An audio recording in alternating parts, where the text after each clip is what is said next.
عارف ليه جيرانك في السوق بيبيعوا اغلى منك والزباين عندهم طوابير؟ السر مش في الشطاره، السر في الاي اي. في السعوديه دلوقتي البراندات الذكيه بدات تستخدم حاجه اسمها التسعير الديناميكي.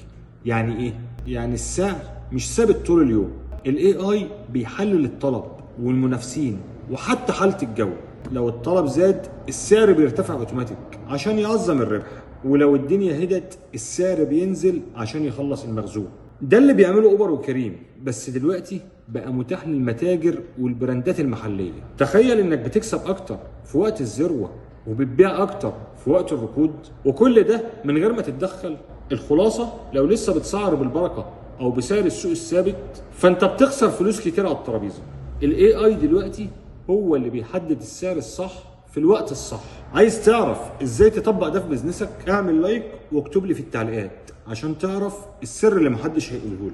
وفي النهايه ما تنساش تابعني وخليك قناص.